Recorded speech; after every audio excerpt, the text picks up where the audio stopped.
Me on set. Gene Hamilton, president of America First Legal, former deputy White House counsel, and Brian Kilmeade, co-host of Fox and Friends, host of One Nation on Fox News. Thanks to both of you, gentlemen.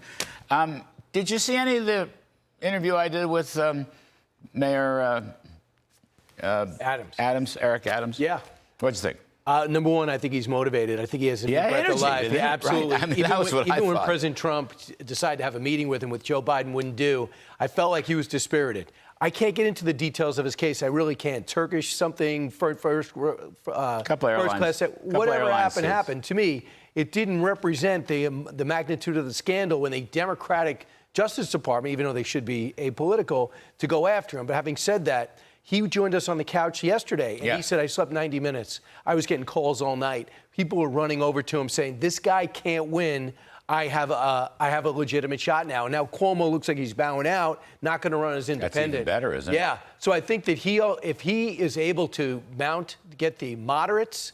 By the way, African Americans did not go with Mondani. That's correct, by the way. So if he's able low-income people didn't either. I mean, talks about free market law and order, and he gets what? He doesn't hate the Jewish people. That's right. He doesn't hate Israel. I think he's got a legitimate shot. Gene, what do you think? Because law and order is a very important issue, really. Now, this guy, Mondani, he wants to defund the police.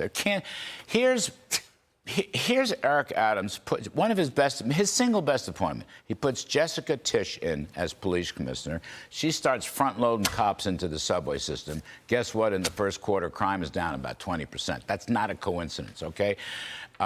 Adams himself, I think, is gaining ground. He knows he's a former cop, and that's how he's got to run on this thing. New Yorkers do not want the summer of love in New York City, which is what Mondani basically is.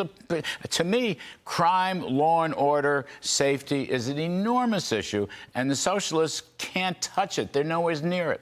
You're absolutely right. The first obligation of every sovereign government is to protect its citizens. And here you have a candidate for a major party campaigning not only about defunding the police, but about thwarting and engaging in insurrection against the federal government when it comes to the enforcement of the federal immigration laws. This is unheard of. This is uncharted territory, but this is the person that the party chose. This is the person that they want to represent them going forward, going to this mayoral election. By the way, Tom Homan yesterday on the show praised Eric Adams for being a law and order guy and for helping ICE. Absolutely. Yeah, particularly with the criminals. I mean, it's not everything. Just the basic, the terrible drugs, sex, and so forth, the gang members and the criminals. Well, Larry, he had to get better. I mean, when he first came in, he was like, we should be welcoming everybody here. And he's greeting the buses from Texas and let me give you a hug. And after hundreds of thousands and tens of billions of dollars out the door, he realized this is a huge mistake. And also vilifying Texas for a problem that sanctuary cities started themselves was also a dead end. So he learned on the job. He was mugged by reality, Brian.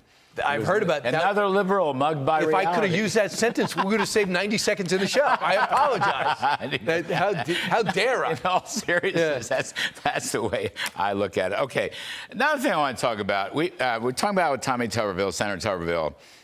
When will people wake up to the fact that this bombing mission over Iran was an enormous success?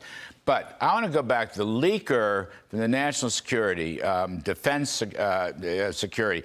That's a treasonous action. It's got to violate. You're the lawyer. It's got to violate some laws. They've got to find the person and make an example of that. You're absolutely right. They need to. This is a classic deep state type of a tactic, which is to use parts of information from classified reports that give the information that you want to get across. It's not the total complete picture. Only the President of the United States has the total and complete picture.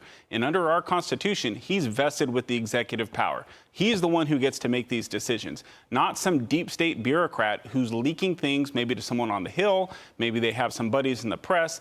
They're sharing information to advance a narrative that they want to undermine the President of the United States. I mean, I hope they find him, and I hope they bust him. Defense Intelligence Agency, do it again. That's what the acronym for that is. Those guys can't get the story right. Did we get the job done in Iran or not, Brian? I was stunned by You covered the war. You've done a fabulous job covering the war. Did we get the job done? I say yes. Oh, I don't know if, Larry, with everything you got going on, plus you got this game of tennis that you like to perfect, at 8 o'clock in the morning we carried the press conference. And I was amazed, at how military members were. They described an operation that began the clearing in 2009. Bombs that didn't exist, they built just for this moment.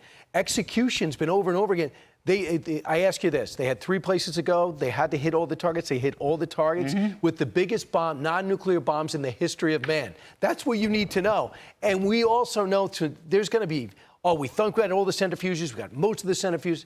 That is just beside the point. What's the message to Iran? That's right. All our adult lives, Iran's been a problem. That's right. And now for the first time, we hit them back. And for the 600 families that lost their loved ones in Iraq and the thousands that have been taken hostage and harassed Americans, this is for them.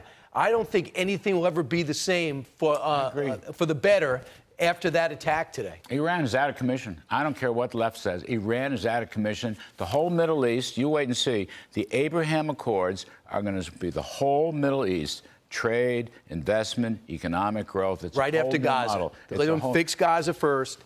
And as soon as they stop the fighting there, then I think we're going to see Saudi Arabia come across and then everyone else is going to fall in line. 30 seconds, Gene. There's a part of me. Look, I want Eric Adams to win. Common sense. Remember Curtis Sliwa? New York. Okay. I love Curtis Sliwa, by the way. But I kind of like AOC, too. I like the fact that the left-wing Democratic Socialists have taken the party over. There's something about that I like, such as Republicans will now win all elections, not just some. Go ahead. Fire away. Look, Tell me I'm wrong.